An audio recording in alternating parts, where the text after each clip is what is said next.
भैया चालू कर लो। हाँ बताएं। सर्वप्रथम इस स्थान पे भगवती माता महाकाली को जागृत करने के लिए 33 कोटि देवी देवताओं ने भगवती महाकाली की आराधना करी है। तत्पश्चात जो भगवती का गर्भ स्थल है वहाँ पे भगवती माता महाकाली ने कालीशिला, आपने सुना होगा, कालीमठ से 7 किलोमीटर दिव्य स्थान है जी महाराज जी। वहाँ पे भगवती महाकाली ने कन्या रूप में दर्शन दी है, जहाँ पे आज भी भगवती माता महाकाली की चरण पादुकाएं उपस्थित है और वहीं पे 64 योगिनियों के यंत्र आज भी विराजमान है। तो सर्वप्रथम कालीशिला में भगवती महाकाली ने कन्या रूप में दर्शन दिए।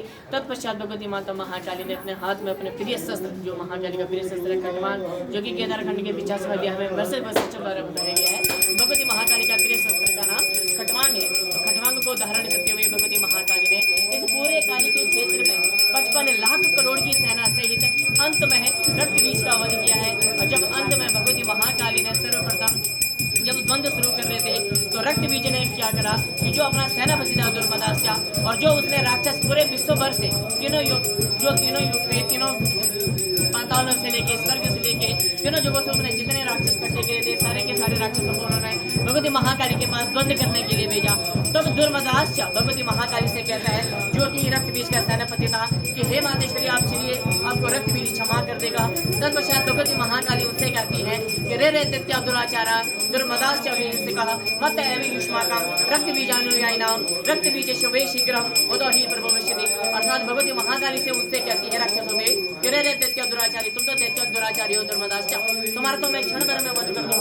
अंततः जब मैं तुम्हारा सभी का वध करूंगी तो अपने रक्त बीज से जाते कहना शीघ्र अतिशीघ्र मैं तेरा भी वध करूंगी और जो मेरी रुक्मियां हैं उनसे मैं तेरे रक्त का पान करूंगी। तत्पश्चात भगवती महाकाली ने क्षण भर में उन्हें राक्षस का वध करते ही अंततः रक्त बीज का वध करके रक्त बीज के मुंड को इस स्थान से उत्तर दिशा में फेंक दिया, जो आज भी इस स्थान पे रक्त बीज जिला नाम से प्रसिद्ध है। और तत्पश्चात भगवती काली का नाम महाकाली बढ़िया। और जब महाकाली ने रक्त बीज का वध किया तो इस कारण भगवती महाकाली को रक्त बीज नासिनी के नाम से भी जाना जाता है। जब अंततः सभी का वध कर दिया तत्पश्चात एक बहुत बड़ी विडंबना खड़ी हुई कि भगवती महाकाली शांत नहीं हो पाई। तब भगवान शिव शंकर को स्वयं मां धरती में अवतरित होना पड़ा था और भगवती महाकाली का उनमें पाद चढ़ गया था, जो कि स्थान यहाँ से आगे 7 किलोमीटर आगे वृक्ष महादेव है। केदारखंड के 50वें अध्याय में वृक्ष महादेव का भी वर्णन आता है। इसके पश्चात भगवती माता महाकाली को ग्लानि होने के पश्चात पुनः भगवती महाकाली इस स्थान में पहुंची और इसी स्थान में अंतर ध्यान हो गई। तो इस स्थान पे भगवती माता महाकाली को काली यंत्र के रूप में पूजा जाता है। इस स्थान में माता महाकाली की मूर्ति के रूप में कोई भी पूजा नहीं होती है। इन्हीं काली यंत्र के अंदर एक बहुत बड़ा अनंत कुंड है, क्योंकि वहाँ पे साक्षात रक्त बीज नाशिनी महाकाली अंतर ध्यान हुई है। और उन्हीं कुंड में 3 शिलाएं विराजमान है, भगवती माता महाकाली, महालक्ष्मी और महासरस्वती। ये एक ऐसा सिद्ध पीठ है जहाँ पे तीनों शक्तियाँ क्रोधित अवस्था में है। इस स्थान पे कोई भी शक्ति शांत अवस्था में नहीं है। यहाँ पे भगवती महालक्ष्मी जी ने भी हाथों में शस्त्र रखे हुए हैं, माता महासरस्वती जी ने भी हाथों में अपने शस्त्र रखे हुए हैं। साल में काली यंत्र का पूजन और काली यंत्र का अभिषेक होता है, जो कि दोनों रूपों में संपूर्ण होता है, सात्विक और तामसिक। जो कि शारदीय नवरात्र में अष्टमी की रात्रि को जब यहाँ पे काली यंत्र खोलते हैं तो इनमें जितना भी अभिषेक का जल उपस्थित होता है उन जल को बाहर निकालते हैं और वो जल तब तक निकालते हैं, हमारा जैसा मात्रा है वो जल तब तक निकालते हैं जब तक हाथों में भगवती महाकाली के केश नहीं आ जाते हैं, तब तक उन जल को बाहर निकालते हैं। तत्पश्चात जब केश प्राप्त हो जाते हैं फिर भगवती महाकाली का जो गर्भ स्थल है वहाँ से महालक्ष्मी जी हाथों में शस्त्र ले हुए यहाँ पे विराजमान होती है।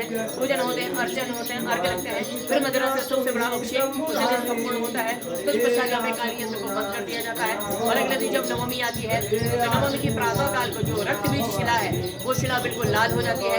ऐसा मातम है कि उस दिन भी इस स्थान पर भगवती महाकाली जितने दैत्य हैं, जितने राक्षसगण हैं, इनका वध करती है। जो कालीमठ है ये पूरे विश्व का तीसरा सबसे बड़ा सिद्ध पीठ के साथ साथ तीसरा सबसे बड़ा तांत्रिक पीठ है और पूरे उत्तर भारत का प्रथम तांत्रिक पीठ।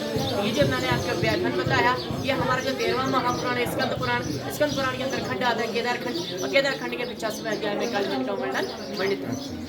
आपका सुनना मेरा पुजारी जगदम्बा भट्ट। जगदम्बा भट्टी जी, आप यहाँ पे कितने समय से हैं? आपके पैतृक जो रहे हो वो भी यहाँ की पूजा करते थे? जी, हमें महाराज जी हर एक जनरेशन में यहाँ पे पुजारी होना पड़ता है, हर एक पीढ़ी में।